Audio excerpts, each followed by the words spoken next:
Staying alive, the Bee Gees. My favorite group in the world, bar none. Some people might find it tough to name their all-time favorite singer. They may change their minds and go back and forth. I have never done that. Ever since I first heard him on that fateful May Saturday afternoon in 1956, it's been Elvis. And I'm equally definite about the identity of my favorite group of all time, because that is the Bee Gees. I've loved the Bee Gees right since I first became aware of them back in 1967. They had this cool single with the unusual title of New York Mining Disaster 1941.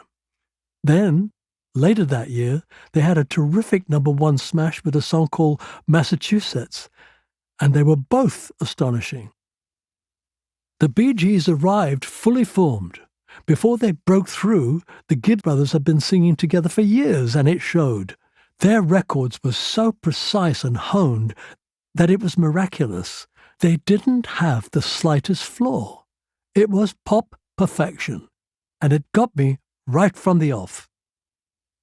Robin was the lead singer in those early days with his fabulous tremulous voice, rich with vibrato.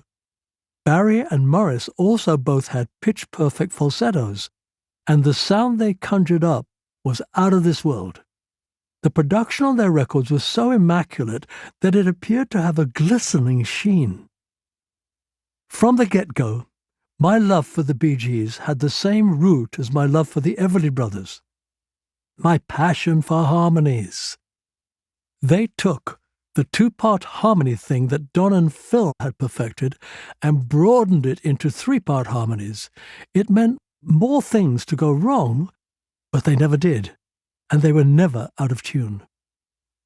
I bought the Bee Gees' first two albums, Bee Gees First and Horizontal, and learned a little more about them. Those were the Bee Gees' first two international albums. They had apparently made two previous records that were only available in Australia. They certainly had an unusual background. Barry, Robin, and Morris were born on the Isle of Man in the 1940s.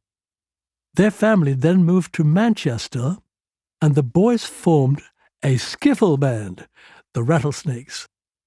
In 1958, the Gibb family emigrated to Australia under the £10 POMS scheme the Aussie government introduced to increase the country's working population. The brothers began singing between races at a Brisbane speedway track from the back of a truck being driven around the course. In their teens, they played holiday resorts, got a record deal, and slowly built a reputation in Australia.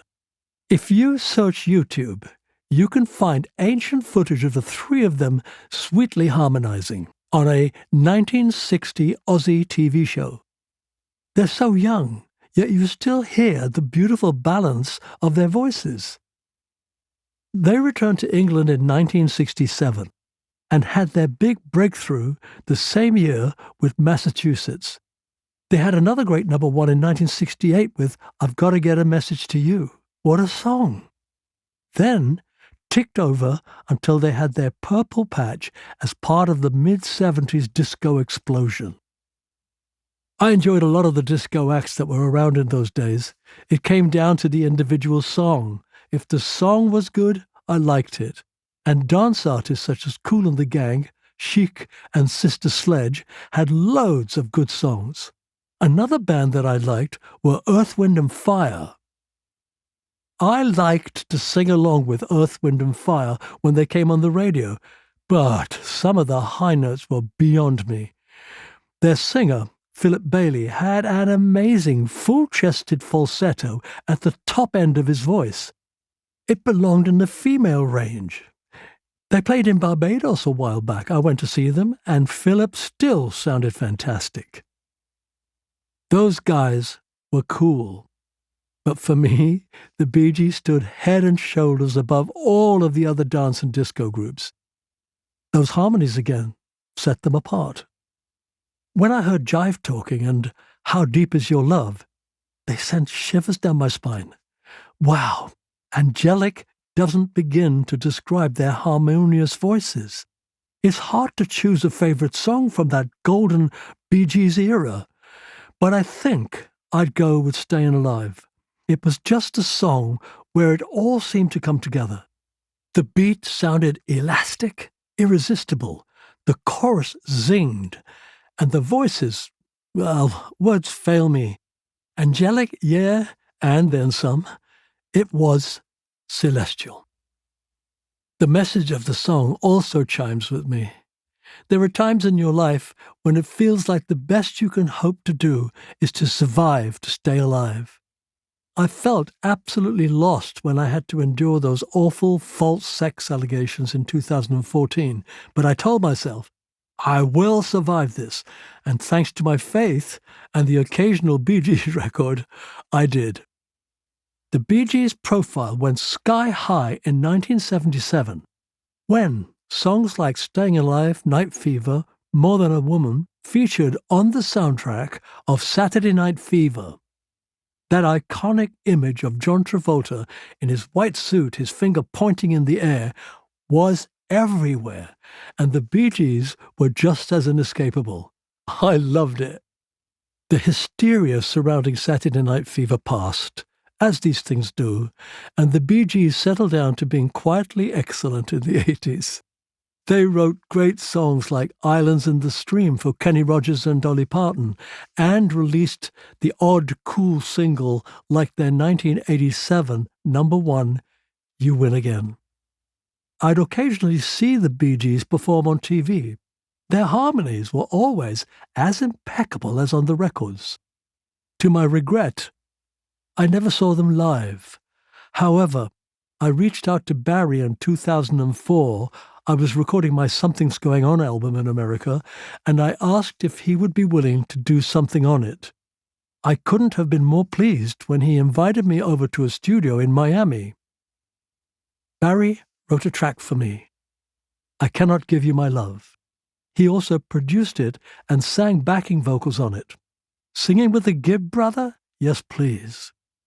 Well, the only thing better than singing with a Gibb brother is singing with two Gibb brothers, so I asked Barry if Robin might be willing to join us. He smiled. Robin doesn't sing on my songs, and I don't sing on his, he explained politely. That's how we keep them different. Oh well, it was still an incredible thrill to hear Barry's fabulous falsetto vibrating in my headphones. I released I Cannot Give You My Love as a single, and it went top 20. During that session, Barry also wrote and duetted with me on a B-side, How Many Sleeps. We were to work together again when I made my Two's Company Duets album in 2006. He and I hooked up to sing together on a haunting version of Sting's Fields of Gold. In 2009, Cliff Richard and the Shadows were to record our 50th anniversary album, Reunited. But we were scattered all over the globe, me in Barbados, Brian and Bruce in England, and Hank in Australia. I knew that by then, Barry had a home studio in Florida, so I phoned him up. Can I hire your studio, please? The Shadows and I made the album remotely. Barry left me alone to work in the studio during the day. In the evenings, I would go and have a cup of coffee or a glass of wine with him and his wife Linda and their grown-up kids. I got to know Barry a lot better.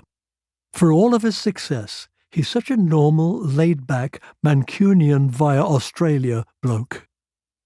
I may never have seen the Bee Gees live, but in 2012 I saw Barry do a solo show at the Hard Rock Hotel and Casino in Hollywood, Florida.